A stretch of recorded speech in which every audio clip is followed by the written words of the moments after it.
What's an opinion you have that might piss some people off? You know, what this passport bro movement made me realize more than anything is that American men, for the longest time, had ridiculously low standards. I mean, definitely low in comparison to foreign men because, at least, for the most part, single moms and OnlyFans girls aren't getting married and in relationships en masse like that, even though some of them do. But it just goes to show you how the expectation of American men in society is to settle for any type of garbage that comes their way, because questions like, so, would you date an OnlyFans model?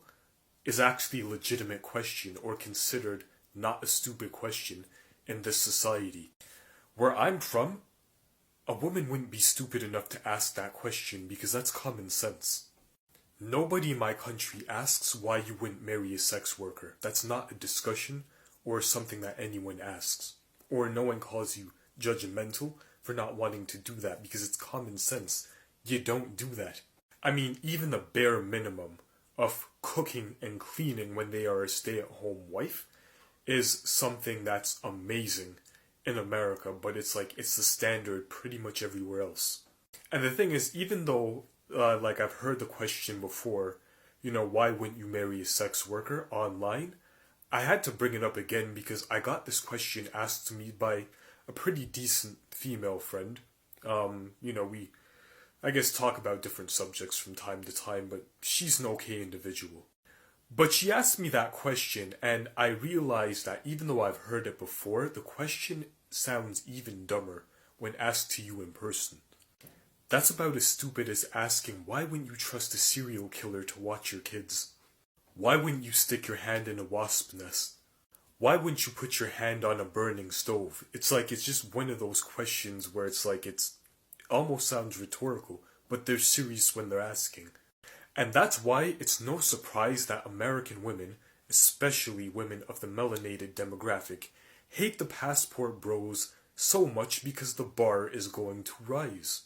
Because if American men start having standards even half of what foreign men do, that will cancel out at least 95% of American women for being marriageable.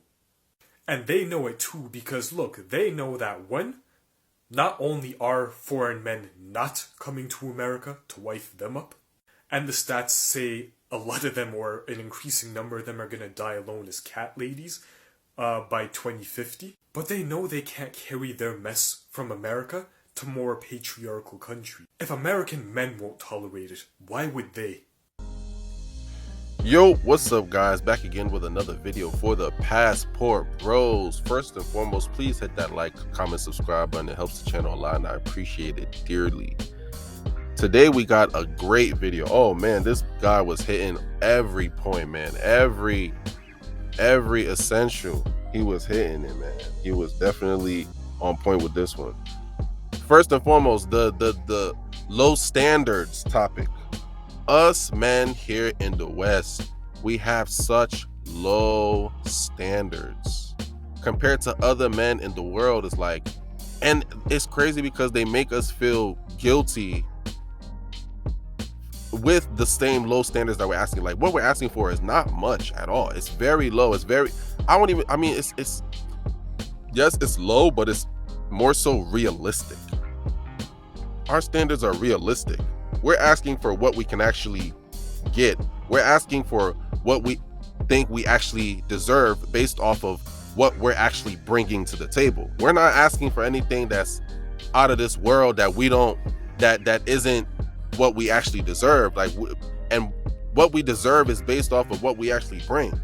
We're not going to ask for more than what us ourselves bring to the table. And we're just asking you to match that, but you don't even have to match it completely. You could just do your part to support us, build with us and help and be a good teammate. We're a team. In a relationship, you are the woman, it's you and her against the world. That's a team. You have to work together, and they don't even want to do that. But the low standards that we have is the reason why the respect is not there. Because if we had higher standards and we acted on those standards, they wouldn't be thinking so lowly of us. So that within itself is kind of our fault too, because we have to heighten our standards and we have to act on those standards. We can't keep interacting with these women if they don't meet our standards and be like, oh yeah, we just want to have a one night stand or something like that. But like, you're still giving her validation. You're still giving her a reason to, how do I put this? You're still giving her a reason to get validation and an excuse to not improve. Because from that, she's gonna think, oh yeah, this guy's an option for me. Oh yeah, I can still be with him. I can, you know, even though we're just having fun, I can still, you know, get him. I can still be with him if I wanted to. When in reality, no. You've already checked her off the list. You've already, you know, classified her as fun girl. But that's not what she's thinking. So that's the reason why, like, women like this don't improve, because we have such low standards, and then we don't even act on the low standards in which we have. We need to first improve our standards, increase our standards, ask for more, and don't let them shame you out of your standards like that, because that's the thing within itself. They're going to try to shame you and blame you and say, oh, what you're asking for is too much. Oh, yeah. Oh, I'm not a slave. You know, all the words that they're going to say.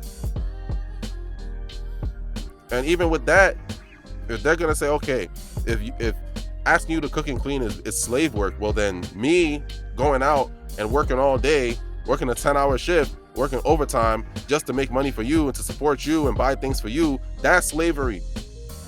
That's peasantry. I'm not Kunta. That's what you gotta say. Because within itself, that's way more work. That's the short end of the stick in the relationship. If you're literally forced, mandatory, you have to provide, which is no problem. But if that's what you have to do, that's slavery though. Like, regardless, like, if you don't do that, she will leave you by force. She will leave you. Like, but if she doesn't cook and clean, more than likely you probably won't leave her. You're probably gonna like try to work with her, try to compromise with her to a certain extent. But that's 10 times like more work. Like, working is 10 times more work than cooking and cleaning. If that was what you had to do in a relationship and you had to just cook and clean, like, I would rather take that. I'd rather do that than to have to work. But they don't see what we do as quote unquote slavery. But what they do, cooking and cleaning, which is not even that hard, as slavery. We need to increase our standards. We need to look at men, foreign men, and how they deal with their women. We need that is the model. That is what we need to look up to. That is what we need to emulate. Because for the most part, these men in these other countries are not having the same issues that we're having here. So that within itself tells you something. That, okay, what we're doing isn't working. What we're trying at isn't working. So like, the way that we're operating with our women, we can't do that anymore. We have to look at these men overseas. Well, go overseas, you know, and the way that they operate with the women over there, we need to operate like that, but better, with more authority, with more strength, with more masculinity. So that's it, guys. Tell me what you think. This guy was definitely hitting a lot of points in this video, man. I give it to him. Shout out to him. But yeah, guys, once again, get your passports, book your flights, make sure you stay in the sky. Overseas, they will shame, they will blame, but they cannot contain, because the passports will reign. Don't walk, run. Don't run, fly. Don't fly, teleport. Get your passport. Please like, comment, subscribe. Thank you, guys.